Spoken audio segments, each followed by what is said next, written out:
Uma breve história da ansiedade. A palavra ansiedade tem origens respeitáveis, como seus cognatos europeus, angoisse, no francês, angst, no alemão, angoscia, no italiano, e angústia, no espanhol. Ela se origina da raiz grega antiga ang, que pode ser encontrada em palavras do grego antigo que significam apertar forte, estrangular, estar oprimido pelo sofrimento, assim como carga, fardo e problema. É fácil detectar os ecos dessas sensações em experiências geralmente desagradáveis que chamamos de ansiedade. Posteriormente, ang deu origem a termos latinos como angustus, ango e anxietas, todos os quais têm conotações de estreitamento, constrição e desconforto. De maneira similar a outro termo latino que se tornou parte da terminologia médica moderna, angina. Por mais antiga que possa ser a palavra ansiedade, raras vezes foi empregada como um conceito psicológico ou psiquiátrico antes do final do século XIX e só se tornou disseminada no decorrer do século XX. Aubrey Lewis observou que 3 artigos acadêmicos sobre ansiedade foram listados no Psychological Abstracts em 1927, 14 em 1931, 37 em 1950 e 220 em 1960. Não que exista algum indício de que a experiência de ansiedade, em oposição ao uso do termo, fosse menos formal e disseminada do que hoje. Seria espantoso se assim o fosse. Sensações de pânico e medo, somadas às mudanças físicas que as acompanham, como tremor, palpitações e respiração acelerada, foram descritas constantemente em escritos médicos, religiosos e literários ao longo dos séculos. No entanto, essas sensações quase nunca eram chamadas de ansiedade. Além disso, elas tendiam a ser explicadas como consequência de fracassos morais ou religiosos, ou de doenças ou defeitos físicos orgânicos. Os séculos XVIII e XIX testemunharam um grande aumento no interesse pelas doenças nervosas, mas os sintomas daquilo que hoje descreveríamos como ansiedade eram considerados essencialmente físicos em sua origem. O debate científico centrava-se na questão de qual problema físico específico era responsável.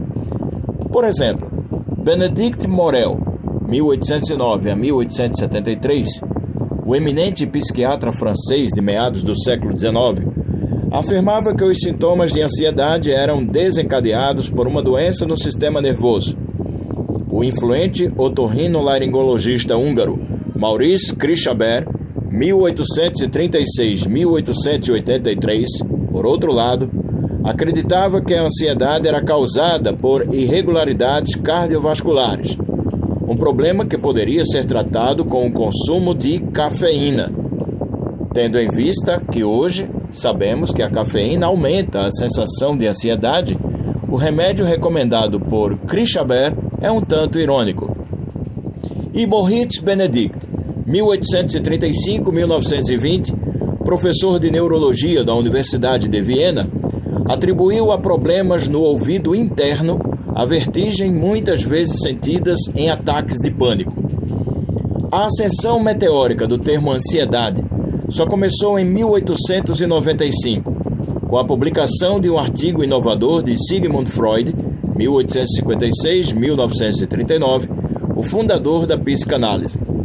Sob o conciso título Sobre os fundamentos para destacar da neurastenia, uma síndrome específica intitulada Neurose de Angústia, argumentou que a ansiedade deveria ser separada de outras formas de doença nervosa, ou neurastenia. Freud, é claro, escreveu em alemão. James Strachey, que que traduziu as obras de Freud para o inglês, estava bastante ciente dos problemas causados por traduzir o alemão Angst como Anxiety. Angst pode ser traduzido por qualquer uma de meia dúzia de palavras comuns na língua inglesa. Fear, medo. Fright, pavor. Alarm, sobressalto. E assim por diante. E, portanto, não é nada prático escolher um termo em inglês como sua única tradução. O uso, no entanto, consolidou-se. A posição central que o termo ansiedade ocupa hoje no pensamento da psiquiatria e da psicologia é, em grande medida, um legado da obra de Freud, embora as suas teorias sobre o assunto estejam praticamente desacreditadas, como veremos no capítulo 2. Contudo, também houve outras influências. Uma delas foi a revivificação, em meados do século XX, do interesse pela obra do filósofo dinamarquês Søren Kierkegaard, 1813-1855, e especificamente por seu conceito de angst, um temor angustiante desencadeado pela consciência simultânea de nossa liberdade de agir e de nossa responsabilidade por essas ações. Kierkegaard e suas ideias sobre angst foram uma importante influência sobre filósofos existencialistas proeminentes, como Jean-Paul Sartre, 1905-1980, e Martin Heidegger, 1889-1976. Embora sua concepção de angst estivesse muito distante do que os psicólogos hoje definiriam como ansiedade. Então, houve a visível epidemia de trauma de guerra, causada pela Primeira Guerra Mundial. De fato, devem ter sido poucas as comunidades no Reino Unido em que não houvesse alguém sofrendo nitidamente de graves problemas psicológicos em decorrência dos horrores vividos durante o conflito. Hoje, esses homens seriam diagnosticados não com trauma de guerra, e sim com transtorno de estresse pós-traumático, que será abordado no capítulo 10. Ansiedade. O que é?